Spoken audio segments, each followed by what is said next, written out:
Hello viewers, সবাই কেমন আছেন? আশা করি সবাই সুস্থ আছেন, ভালো আছেন। তো চলে আসলাম আমি এলইডি টিভির কিভাবে আপনারা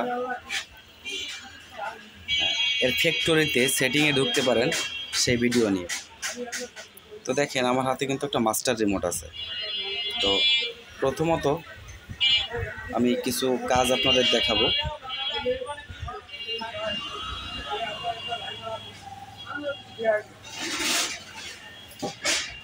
এখানে মেনুতে যেতে হবে।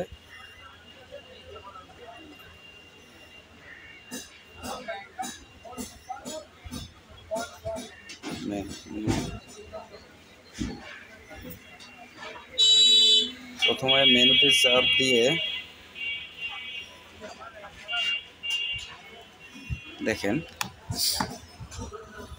আমার কিন্তু এখানে একটা সেটিং এসেছে, দেখছেন? এখানে সেটিংটা ফলো করুন আপনারা। এই সেটিংটা খুব একটা গুরুত্বপূর্ণ সেটিং। এখানে দেখেন, আমার এখানে কিন্তু প্যানেল সেটিং আছে। আমি প্যানেল সেটিংয়ে যাব।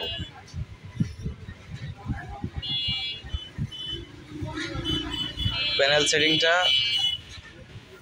গেলাম। এবার দেখেন LPDS MAP, এখানে আমি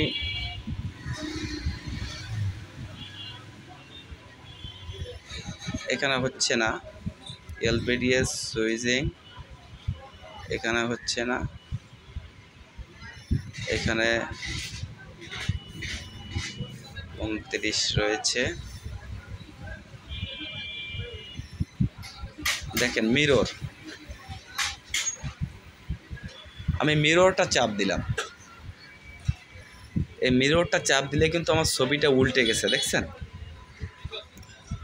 অনেক সময় দেখা যায় যে আপনারা চাপাচাপি করতে করতে, বাচ্চারা চাপতে চাপতে কিন্তু এই অপশনটা চালু হয়ে যায়।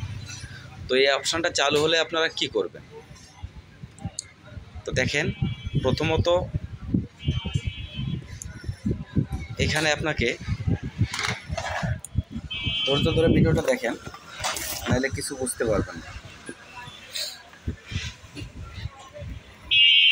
আমার টিভি সব ঠিক আছে, মনে করেন আমি এক্সিট করে দিলাম।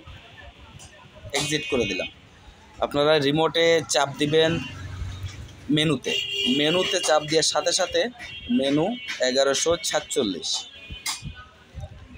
মনে থাকবে? মেনু 1147, মেনুতে চাপ দিয়ে 1147 চাপ দিবেন। দেওয়ার পরে দেখেন, ছবি যদি উল্টানো থাকে, এই প্যানেল সেটিংয়ে গেলাম। ছবি যদি উল্টানো থাকে, দেখেন আপনি মিররে আসবেন। মিররে অন করলে উল্টে যাবে, ছবিটা উল্টে যাবে এবং আবার ঠিক হয়ে গেছে। দেখেন, এখন ছবিটা দেখেন উল্টানো আছে, ছবিটা পুরোপুরি উল্টানো। আমি আবার চাপ দিব, চাপ দিলে কিন্তু আবার সঠিক হয়ে গেছে, দেখছেন? তা অনেক সময় দেখা যায় আপনাদের রিমোটে বাচ্চারা চাপার কারণে কিন্তু এই ধরনের সমস্যাগুলো হতে পারে।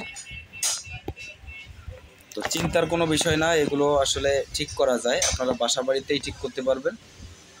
আমি তো আপনাদের সম্পূর্ণ দেখালাম ভিডিওতে। তো বন্ধুরা, যদি ভিডিওটা আপনাদের উপকৃত হয়, কাজে লাগে, তো আমি বলবো না সাবস্ক্রাইব করতে। আপনাদের যদি মনে চায় চ্যানেলটা সাবস্ক্রাইব করবেন। ভালো থাকেন, সুস্থ থাকেন, সবাইকে ধন্যবাদ।